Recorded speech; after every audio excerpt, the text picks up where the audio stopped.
गीत।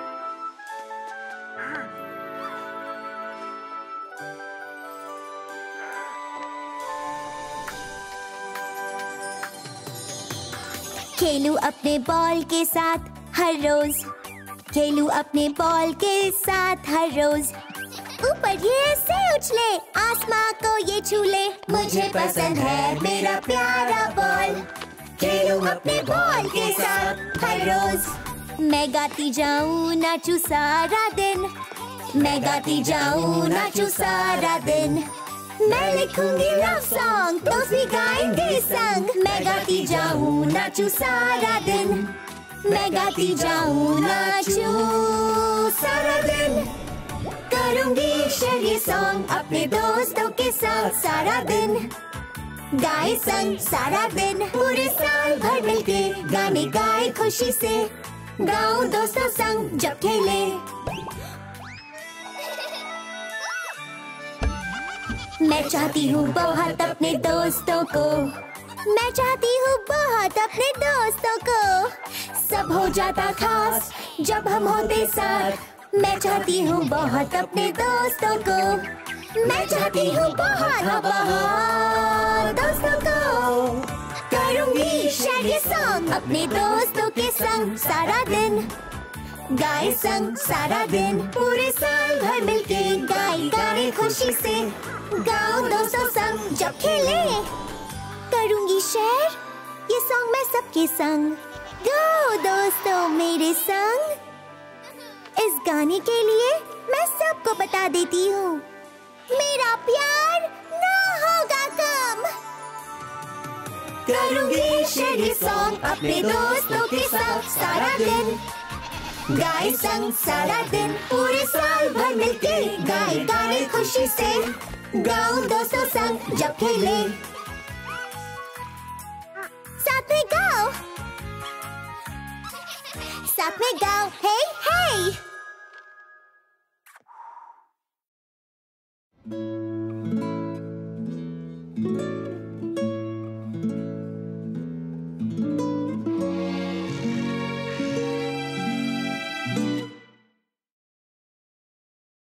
तुम मुझे ऐसे क्यों देख रहे हो? ओह हाँ, मुझे तुम्हारी आंखों में सब दिख रहा है। मुझे जज कर रहे हो जैसे किताब को उसके कवर से करते हैं। पर एक अगली डकलिंग के अंदर भी एक खूबसूरत दिल हो सकता है। और अब मैं तुम्हें इस बारे में एक कहानी सुनाती हूँ। सिंड्रेला। एक वक्त की बात है, यहाँ से दूर दूर के एक देश में एक लड़की रहा करती थी। उसे महल में होने वाली पार्टी में जाने का बहुत मन था, पर प्रॉब्लम ये थी कि उसे अपने लिए कभी वक्त मिलता ही नहीं था। वो इसलिए क्योंकि उसकी बुरी सौतेली माँ उससे घर का सारा काम करवाती थी। बिना खेले सिर्फ काम करते रहना अच्छा नहीं होता, और उसे तो काम के अलावा और कुछ करना ही नहीं होता था।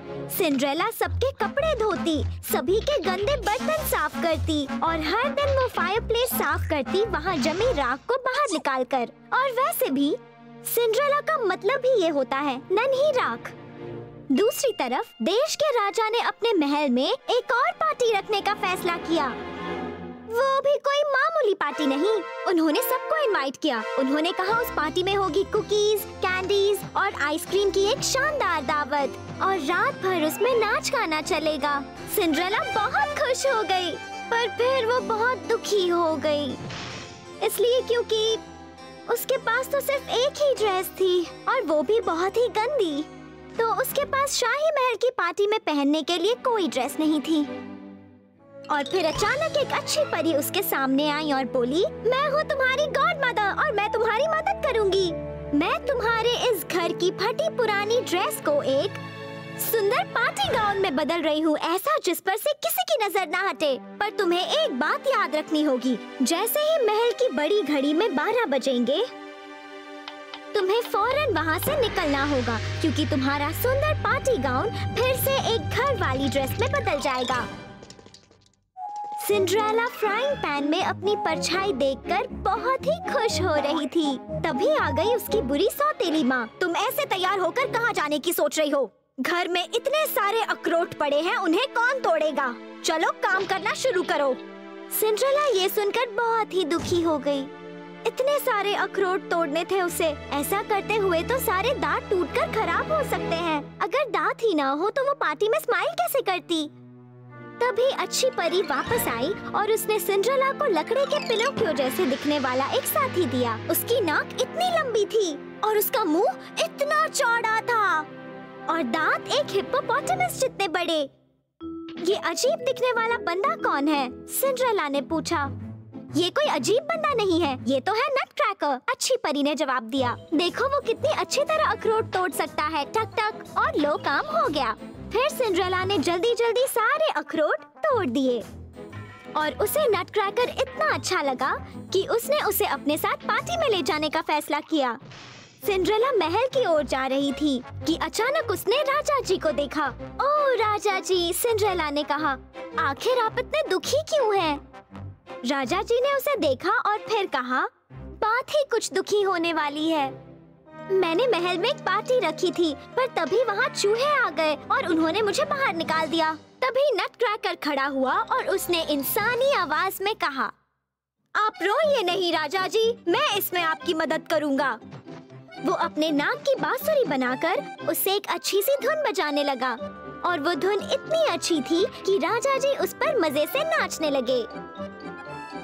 जैसे ही चूहों ने बांसुरी की धुन सुनी, वो सब उस धुन के जैसे गुलाम से बन गए और मौका देखकर राजा जी ने झाड़ू उठाया और उन्हें महल के बाहर निकाल दिया। सब बहुत खुश हो गए और सिंड्रेला ने नटक्रैकर को खुशी के मारे एक अच्छी सी झप्पी दे दी। अचानक हर तरफ अजीब सी चमक फैल गई और वो नटक्रैकर एक प्यारे राजकुमार में बदलने लगा। और जब वो पूरी तरह बदल गया तब उसने कहा, अब तक मुझ पर जादू का असर था और अब मेरी प्यारी सिंड्रेला, मैं इतना खुश हूँ कि तुम्हें देना चाहता हूँ अपना हाथ, अपना दिल और साथ ही ये कांच के जूते भी। उसी वक्त महल की बड़ी घड़ी में 12 बजने की आवाज आई। सिंड्रेला को लगा कि अगर राजकुमार ने उसे उसकी पुरानी ड्रेस में देख लिया तो वो उसे चाहना बंद कर देगा। पर राजकुमार को इस बात की कोई परवाह नहीं थी क्योंकि सिंड्रेला के लिए उसकी चाहत सच्ची थी। और मैं यही बात तुमसे कहती रहती हूँ, बाहर से कोई भले कितना ही खराब क्यों ना दिखता हो, हमें उनके अंदर की अच्छाई को देखकर उससे लगाव हो जाता है।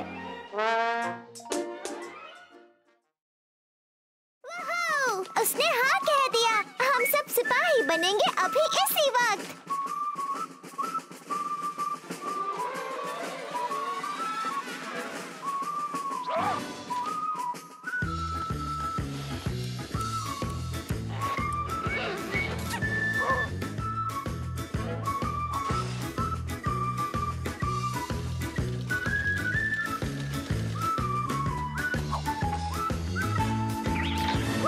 जूते, ग्लव्स, टोपी, पंख पहने हुए लग रहे हैं मस्केटियर्स। लो हम चले, दुश्मन होंगे पल में गुल हमारे।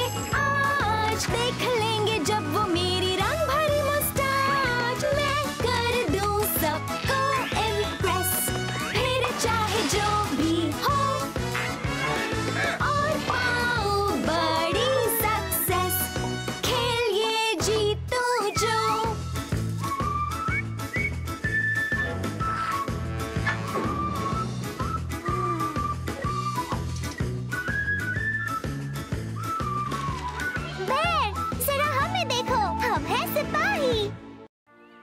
अरे नहीं मेरे प्यारे नन्हे दोस्तों, मैं तुम्हारे साथ नहीं खेल सकती। मैं सब्जियों के बगीचे को कीड़ों से बचा रही हूँ। ठीक है, जाने दो। मैं नहीं चाहती तुम बोर हो जाओ, तो चलो मैं तुम्हें एक कहानी सुना देती हूँ। Jack and the Beanstalk. एक गांव में एक गरीब आंटी रहती थी और उनका एक बेटा था जिसका नाम था जैक। वो आंटी और उनका बेटा पूरा दिन अपने सब्जियों के बगीचे में काम करते रहते। जो भी उस बगीचे में उगता था वो दोनों बस वही खा लेते। फिर वक्त आया जैक की शादी करने का। गांव में इतनी लड़कियां थीं जितनी बगीचे में गाजर होती हैं, पर उनमें से किसी ने भी जैक को पसंद नहीं किया। उनके इनकार करने की भी वजह थी। भला कौन लड़की अपने लिए ऐसा दूल्हा चाहती? उसकी पैंट पर जगह जगह चिथड़े लगे थे, उसके जूतों में बड़े बड़े छेद थे और उसकी टोपी एक पापड़ जितनी चपटी थी। कोई उससे शादी नहीं करना चाहती थी। बेचारे के साथ घूमने भी नहीं जाती थी। आंटी को पता था कि उसे अच्छे कपड़ों की जरूरत है, पर पैसे ही नहीं थे, तो वो इस बारे में सोचने लगी। वो काफी देर तक सोचती रही और फिर उन्होंने कहा, जैक मेरे प्यारे बच्चे, अगर तुम्हें शादी करनी है तो तुम्हें अच्छा दिखना होगा। मैंने इस बारे में बहुत सोचा और हमारे पास अपनी गाय बेचने के अलावा अब और कोई चारा नहीं है। उन पैसों से तुम अपने लिए एक नया सूट खरीद पाओगे। इसलिए जैक ने गाय के गले में रस्सी बांधी और वो बाजार की ओर चल पड़ा। पर रास्ता बहुत ही लंबा और थकाने वाला था। जब वो बाजार के आधे रास्ते पहुंचा, तो वो एक पेड़ के नीचे आराम करने के लिए लेट गया। वो अभी बस सोया ही था कि तभी उसे लगा कि कोई उसे जगा रहा है। उसने अपनी आंखें खोली और उसके सामने थे एक बूढ़े अंकल। जैक को बड़ा ताज्जुब हुआ। तभी बूढ़े अंकल ने उससे कहा, मेरे बच्चे, मुझे तुम्हारी ये गाय खरीदनी है और तुम्हारी गाय के बदले में मैं तुम्हें दूंगा एक मटर का दाना। सच बात तो ये थी कि जैक अपनी गाय को बेचने के लिए मीलों चलकर बाजार तक जाना ही नहीं चाहता था। इसलिए बिना वक्त गवाए जैक इस सौदे के लिए मान गया। तो सौदा पक्का हो गया। बूढ़े अंकल को मिल गई गाय, जैक को मिला मटर का दाना और खुद से खुश होते हुए वो घर की ओर चल दिया। जब आंटी ने अपने बेटे को बिना गाय और बिना सूट के देखा, तो वो बहुत डर गई। उन्हें लगा कि उसे रास्ते में लुटेरे ने लूट लिया था। पर जैक ने उनसे कहा, आप फिक्र मत कीजिए मम्मी, जरा ध्यान से देखिए, मुझे हमारी बूढ़ी गाय के बदले में क्या मिला, एक बिल्कुल ही नया मटर का दाना, और मैंने इतना हरा मटर पहली बार देखा है। आंटी ने उसकी ओर गुस्से से देखा और कहा, ओह तुम कितने ज्यादा नादान हो मेरे बच्चे। फिर उन्होंने वो मटर लिया और उसे खिड़की के बाहर फेंक दिया। जैक को बड़ा अजीब लगा था, वो इतनी नाराज क्यों हो गई। उसने उबासी ली और झट से सो गया। जब सुबह सवेरे जैक ने अपनी खिड़की से बाहर झांका, तो उसे अपनी आंखों पर यकीन नहीं हुआ। रातों रात वो मटर का दाना एक बहुत ही बड़े मटर के पेड़ में बदल गया था। वो मटर का पेड़ इतना बड़ा और ऊंचा था कि उसका ऊपरी हिस्सा ऊपर आसमान में बादलों के अंदर चला गया था। जैक को बादलों में एक गाने की आवाज सुनाई दे रही थी। वो ये जानना चाहता था कि भला इतनी ऊपर कौन है जो गाना गा रहा है। इसलिए उसने मटर के पेड़ पर चढ़ना शुरू किया। वो पहली बार गिरा, दूसरी बार भी गिरा। क्या उसे फिर से कोशिश करनी चाहिए? क्या फायदा होगा? हे सुनो, ऊपर वाले, जैक ने चिल्लाकर कहा, क्या तुम मुझे इस पेड़ पर चढ़ने का तरीका बता सकते हो? पता नहीं क्यों मैं बार बार गिर रहा हूँ। कुछ देर तक कोई जवाब नहीं आया और फिर ऊपर से उसके लिए एक बड़ी ही अजीब दिखने वाली रस्सी डाली गई। जैक उसके करीब गया और उसने देखा कि वो रस्सी एक लड़की की चोटी जैसी थी। जैक इतना खुश हुआ कि उसने चोटी को जोर से खींचा और एक खूबसूरत राजकुमारी ऊपर से नीचे ठीक उसके पास आ गिरी। जैक सही था, वो रस्सी उसकी चोटी ही थी। राजकुमारी ने अपना ताज ठीक किया, फिर बाव करके जैक से कहा, मुझे काफी सारी चोटें आई हैं, क्योंकि मुझे उन मटर के दानों पर सोना पड़ा था। थैंक यू मेरे भले दोस्त, मुझे इस पेड़ से नीचे उतारने के लिए। मैं तुम्हारी एहसानमंद हूँ, तुमसे शादी करने के लिए तैयार हूँ। और फिर क्या था, हो गई जैक की शादी। वो राजा बन गया और उसे आधा राज्य भी मिला। यही तो मैं कहना चाह रही थी। हो सकता है मैं भी अपने सब्जी के बगीचे में कुछ इंटरेस्टिंग उगा दूं, जैक की तरह। पर मुझे देखना होगा कि मेरे प्यारे बगीचे में कोई कीड़ा ना घुस जाए। तो अब मैं आपसे विदा लेती हूँ, मुझे जाकर पहरा देना है।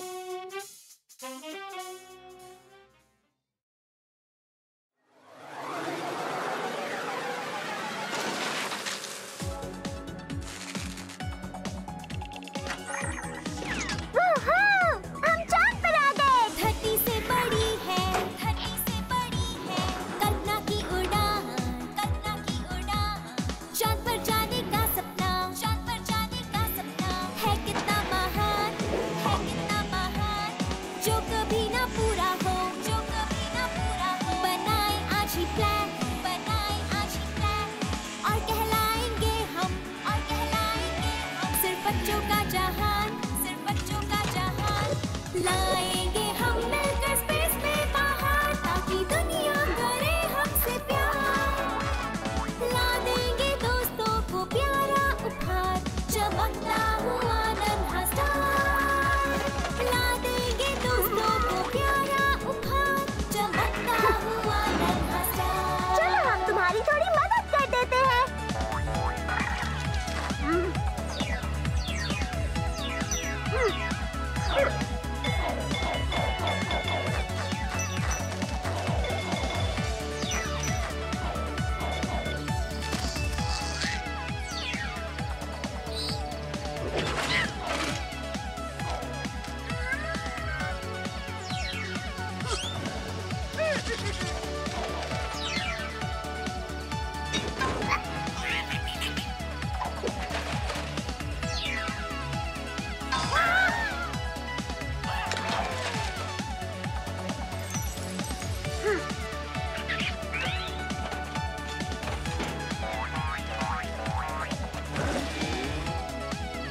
मुझे धक्का मत दो, पहले तो मैं ही जाऊंगी, ये बात तय है। जब रहती हूँ तुम्हारे साथ वक्त नहीं होता है बर्बाद। अब सुनो, मुझे है ये बताना, चाहती हूँ तुम्हें कहानी सुनाना। चलो 7 समंदर पार चले, पहाड़ियों और पेड़ों के परे। वहाँ पर रहता है एक किसान, बड़ा ही नेक और प्यारा इंसान। नहीं थे उनके पास ज्यादा पैसे, फिर भी वो सब खुशी से रहते थे। वो एक पिता कमाल, रखते थे अपने तीनों बेटों का ख्याल। बड़े बेटे थे बड़े बलवान, थे वो दोनों के दोनों पिता की शान। पर छोटा था बड़ा ही नादान, करता था सबको परेशान। गाता रहता दिन भर गाना, नहीं था उसे कहीं जाना। उसे और कुछ नहीं आता, वो बस हंसता जाता। वो सभी मजे से रहते और दिन बस निकलते जाते। नहीं होगा अब कुछ भी बुरा, किसान को लगा। पर आफत आई जिसने उसे दिया जगह। थे वो फॉक्स या फिर फिरेट्स, जो रात में चुरा ले गए सारे कैरेट्स। उन शैतान चोरों को हमें होगा पकड़ना, क्योंकि उन्हें है एक सबक सिखाना। उन चोरों को किसी तरह था फंसाना, उन्होंने शुरू किया प्लान बनाना। छोटा बेटा देगा रात में पहरा, उसके लिए था ये एक मौका सुनहरा। छोटा बेटा चल पड़ा बाहर की ओर, बाहर जाकर वो मचाने लगा शोर। फिर तोड़ा उसने एक डंडा बड़ा, ऐसा करते हुए वो बस हंस पड़ा। इसके बाद उसने शुरू कर दिया अंधेरे में बगीचे पर पहरा देना। हमारा योद्धा था बहादुर और निडर, डर की नहीं थी उसे खबर। पिता के बगीचे को था बचाना, नहीं चलेगा अब कोई भी बहाना। फिर बादल गरजे, बिजली चमकी, जैसे दी हो मौसम ने धमकी। फिर आया सामने वो बड़ा शैतान, था वो राइनोक्रॉक नाम का हैवान। चमक रही थी उसकी गोल गोल आंखें, ले रहा था जोरों से सांसें। फिर उतरा वो नीचे जमीन पर, खाने कैरेट्स वो भी पेट भर कर। तभी छोटा बेटा आ गया उसके सामने, सोचा अब उसे लगाता हूँ ठिकाने। उसकी आंखों में जल रही थी गुस्से की आग, अब वो शैतान जाएगा डर कर भाग। नहीं है ये कोई मजाक, इतना जान लो तुम, डरो मेरे भाले से, ये तुम्हें कर देगा गुम। देखो अब भी वक्त है, इरादा मेरा सख्त है, अब सजा दूंगा तुम्हें कड़ी। तुमने कर दी है गलती बड़ी, उगाए हैं हमने ये गाजर मेहनत से, नहीं लेने दूंगा इन्हें कसम से। राइनोक्रॉक को ये सुनकर आ गई हंसी, पैर पट के जमीन पर धरती हिली। छोटे बेटे ने हार नहीं मानी, सबक सिखाने की उसने थी ठानी।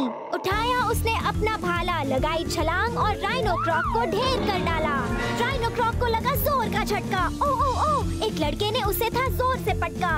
ओ ओ ओ, प्लीज मत तोड़ो मेरा सिर, मत करो मुझ पर सितम, मेरे हैं छोटे छोटे बच्चे, थोड़ा तो कर दो रहम। कांप रहा था डर से बेचारा, जैसे था वो किस्मत का मारा। अब लड़ते रहना था बेकार, लड़का नहीं मानने वाला था हार।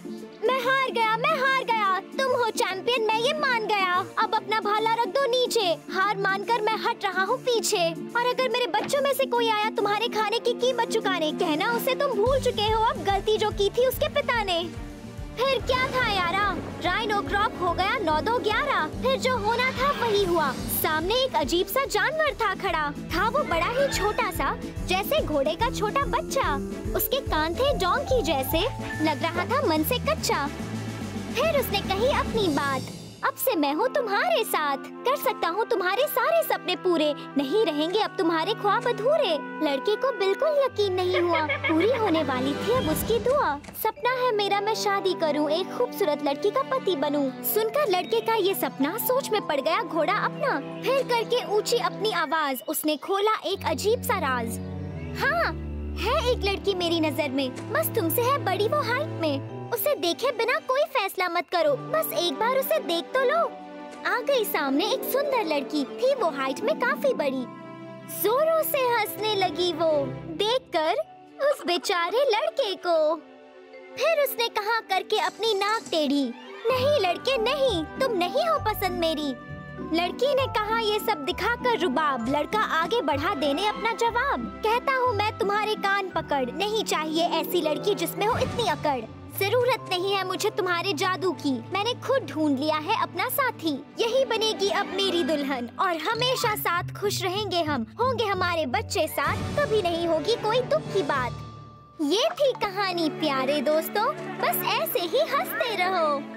यही तो मैं चाहती हूँ कहना, मेरी कहानियाँ सुनते रहना, देती है सीख हर एक कहानी, मान लो तुम मैंने तो है मानी। मानो ना मानो छोड़ती हूँ तुम पर, बस मांगना मत किसी घोड़े से, अपने लिए 2 पल खुशी के। तुम्हारी खुशी है तुम्हारे हाथों में, ना ढूंढो उसे गैरों की बातों में।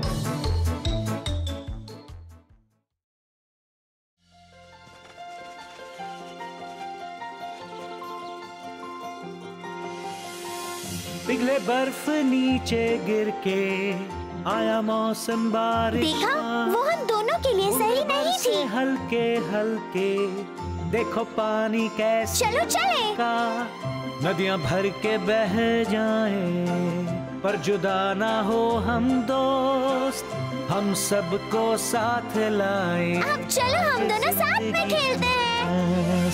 पानी से बना समंदर और हवा से आकाश, फूलों से बगीचे, जंगल पेड़ों से, रेनबो के होते 7 रंग, जो होते बड़े खास, और है सच्ची दोस्ती वो जो है मेरी तुमसे, और है सच्ची दोस्ती वो जो है मेरी तुमसे।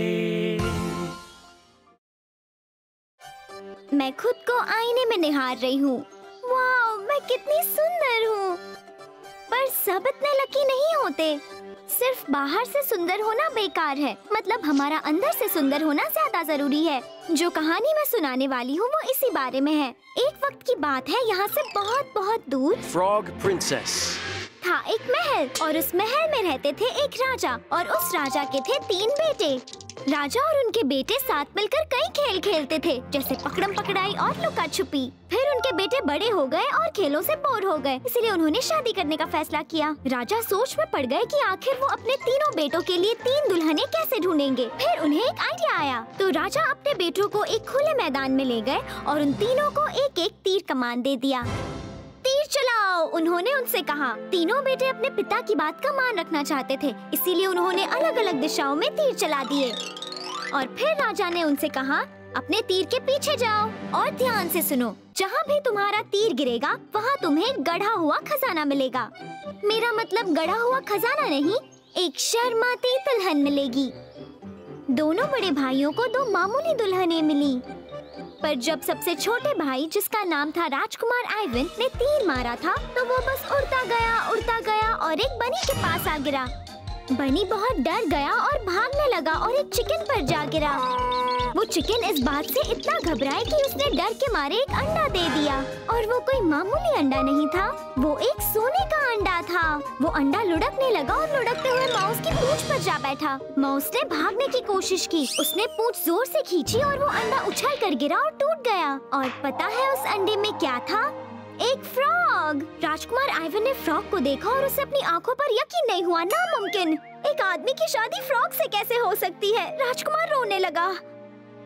पर फ्रॉग ने उससे कहा, रोना बंद करो मेरे प्यारे राजकुमार, मैं तुम्हारे लिए एक और सोने का अंडा दूंगी। ओह नो, मेरा मतलब है, फ्रॉग ने उससे कहा, रोना बंद करो मेरे प्यारे राजकुमार, अगर तुम मुझसे शादी करोगे तो मैं एक अच्छी बीवी बनकर दिखाऊंगी।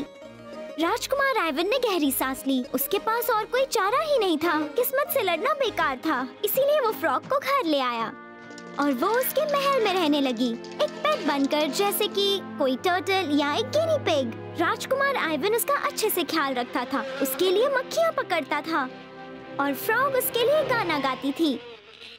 Crow crow crow crow crow crow. मुझे इस कहानी को छोटे में सुनाना होगा क्योंकि मेरे पास पूरा दिन नहीं है। तो राजा ने 3 शादियों की घोषणा कर दी।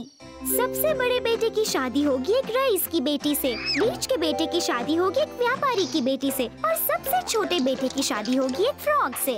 राजा ने दुल्हनों को हुक्म दिया कि वो शादी की दावत के लिए तरह तरह के बढ़िया पकवान बनाए। राजकुमार आइवन बहुत दुखी हो गया, इसलिए फ्रॉग ने उससे पूछा, इतने दुखी क्यों हो मेरे राजकुमार? मेरा दुखी होना तो बनता है ना, क्योंकि जाहिर है तुम्हें खाना पकाना तो आता ही नहीं होगा, इसलिए मुझे ही सारे पकवान बनाने होंगे।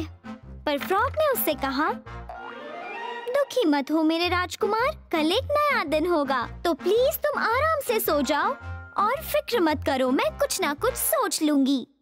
जब सुबह राजकुमार आइवन उठा तो उसने टेबल पर एक बड़ा सा केक देखा जिसके ऊपर चॉकलेट से बना हुआ दूल्हा और कैरमल से बनी हुई दुल्हन रखे थे। ये देखकर उसे इतनी खुशी हुई कि वो फ्रॉग को झप्पी देने आगे बढ़ा।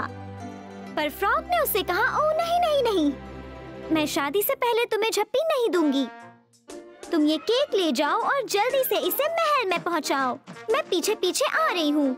सब पहले ही महल में आ चुके थे और जब उन्होंने वो केक देखा तो उन सब के मुंह में पानी आ गया और फिर अचानक ही मानो जैसे जमीन हिलने लगी। सब डर गए और राजकुमार आइवन की ओर देखने लगे।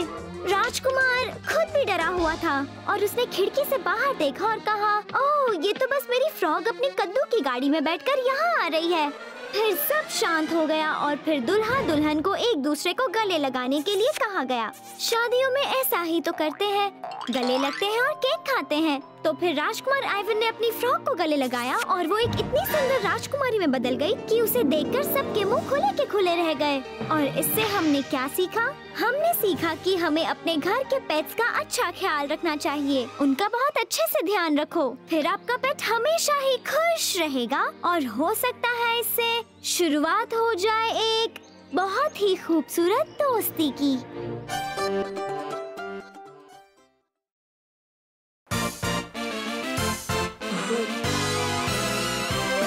बर्फ की चादर नदी पर वो चमके जैसे मिरर, सब कांपे घर के अंदर, बच्चे खेलने आ गए। वो पहने स्केट्स और भागे, कोई पीछे और कोई आगे, फिर वो खुलकर ऐसे नाचे कर ब्यूटीफुल बैले।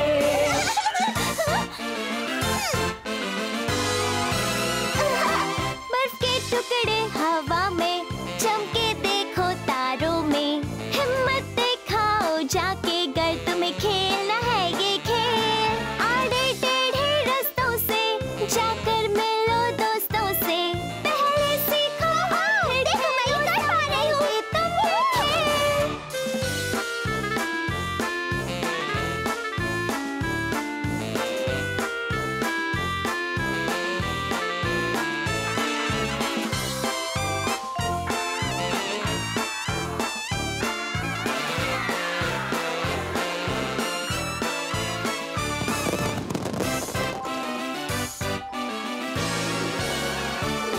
चलो गाएं हम गाना, तुम धुन प्यारी बजाना, आओ मिलकर नाचे गाए मनाए ये त्योहार। बच्चे खेले मजे से, वो खुश हो जाए ऐसे, वो ना करे रास्ते अपना देश वो घूमे लहराए।